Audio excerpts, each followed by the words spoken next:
एके दिवशी रवीचे मित्र त्यांच्या घरी पार्टीसाठी आले. पूजाने घर सजवण्यासाठी आणि त्यांच्यासाठी स्वादिष्ट पदार्थ तयार करण्यासाठी किती मेहनत घेतली हे पाहून त्यांना आश्चर्य वाटले. त्याने तिची स्तुती केली आणि रवीला सांगितले की इतकी प्रेमळ आणि काळजी घेणारी पत्नी मिळाल्याने तो किती भाग्यवान आहे. रवी त्याच्या मित्रांच्या कमेंट्सने थक्क झाला. पूजाच्या प्रयत्नाचा आणि त्याच्यावरचा दयाळूपणा त्यांनी कधीच विचारात घेतला नव्हता. अचानक त्याच्यावर असे घडले की त्याने तिच्या शारीरिक स्वरूपात खूप लक्ष केंद्रित केले होते आणि तिच्या आंतरिक सौंदर्याकडे पूर्णपणे दुर्लक्ष केले होते. जसजशी संध्याकाळ होत गेली तसतशी रवी पूजाकडे ओढला गेला. तिचे हसणे, तिचे दयाळू शब्द आणि सर्वांना आरामदायक वाटण्याची तिची तयारी त्याच्या लक्षात आली. बायकोच्या प्रेमात पडल्याचं त्याला पहिल्यांदाच कळालं. त्या दिवसापासून रवीने पूजाला आदर आणि प्रेम मिळायला सुरुवात केली. त्याने तिची चेष्टा करणे बंद केले आणि त्याऐवजी तिच्या स्वयंपाकाची, तिच्या दयाळूपणाची आणि तिच्या आंतरिक सौंदर्याची प्रशंसा केली. आपल्या पतीच्या वागण्यात झालेला बदल पाहून पूजाला आनंद झाला आणि त्याने त्याच्या प्रेमाची आणि आपुलकीची प्रतिक्रिया दिली. जसजसा वेळ निघून गेला तसतसे रवी आणि पूजाचे प्रेम अधिक घट्ट होत गेले. ते त्यांच्या प्रेमळ नातेसंबंधासाठी चर्चेत आले आणि त्यांची कहाणी अनेक तरुण जोडप्यासाठी प्रेरणादायी ठरली. रवीच्या लक्षात आले की लग्नात फक्त शारीरिक दिसणे महत्त्वाचे नसते, त्याच्या पत्नीकडे असलेले आंतरिक सौंदर्य आणि दयाळूपणा हे महत्त्वाचे होते. सरतेशेवटी रवी आणि पूजा हे सदैव आनंदाने जगले. त्यांनी सिद्ध केले की लग्नानंतरचे प्रेम शक्य आहे आणि खरे प्रेम केवळ शारीरिक स्वरूपापुरते मर्यादित नसते.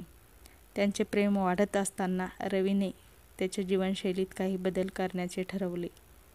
तो रोज संध्याकाळी पूजासोबत फिरायला जाऊ लागला आणि तिच्या काही हलक्या व्यायामात सामील होण्यासाठी प्रोत्साहित करू लागला. एकत्र ते एक निरोगी जीवनशैली जगू लागले, ज्यामुळे पूजाचे वजन कमी होण्यास मदतच झाली नाही तर ते एकमेकांच्या जवळ आले.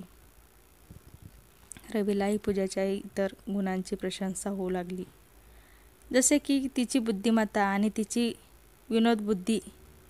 तिला तिच्यासोबत वेळ घालवण्याचा आनंद वाटला आणि ती काहीही असली तरी ती नेहमी त्याला साथ देण्यासाठी तिथे असते हे त्याला आवडले. दुसरीकडे पूजा आपल्या पतीच्या वागण्यातील बदल पाहून आनंदी होती. तिला प्रेम आणि कौतुक वाटले, याने तिला स्वतः असण्याचा आत्मविश्वास दिला. तिने अधिक वेशभूषा करायला सुरुवात केली आणि तिच्या दिसण्यात जास्त रस घेतला. रवीला खुश करण्यासाठी नाही तर स्वतःला चांगले वाटण्यासाठी. जसजसा काळ पुढे सरकत गेला तसतसे रवी आणि पूजा समाजात अधिक रमले. त्यांनी स्थानिक धर्मादाय संस्थांमध्ये स्वयंसेवा केली आणि कमी भाग्यवानांना मदत केली. त्यांची दयाळूता आणि औदार्य संसर्गजन्य होते आणि लवकरच अधिकाधिक लोक त्यांचे अनुकरण करू लागले. एके दिवशी रवीला त्याच्या एका मैत्रिणीने संपर्क केला, ज्याला त्याच्या लग्नात अडचणी येत होत्या. त्याच्या मित्राने त्याच्यावर विश्वास ठेवला आणि त्याला सांगितले की त्याला आपल्या पत्नीचे स्वरूप स्वीकारण्यास त्रास होत आहे. रवीने त्याचा स्वतःचा अनुभव त्याच्या मित्रासोबत शेअर केला आणि त्याला शारीरिक स्वरूपाच्या पलीकडे पाहण्याचा आणि पत्नीच्या आंतरिक सौंदर्यावर लक्ष केंद्रित करण्याचा सल्ला दिला. रवीच्या मित्राने त्याचा सल्ला घेतला आणि लवकरच समजले की त्याची पत्नी पूजासारखीच रत्न आहे. तो तिच्याशी प्रेम आणि आदराने वागू लागला आणि त्याचे वैवाहिक जीवन पूर्वीपेक्षा अधिक घट्ट झाले. सरतेशेवटी रवी आणि पूजाची लग्नानंतरचे प्रेम कथा त्यांच्या गावात एक दंतकथा बनली. लोक त्यांच्या मुलांना आणि नातवंडांना त्या जोडप्याबद्दल सांगितली, ज्याने त्यांना शिकवले की खरे प्रेमाला सीमा नसते.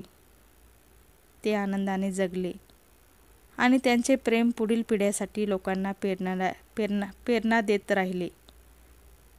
अशाच प्रकारच्या कथा ऐकण्यासाठी चॅनलला सबस्क्राईब करा आणि लाईक करा. धन्यवाद.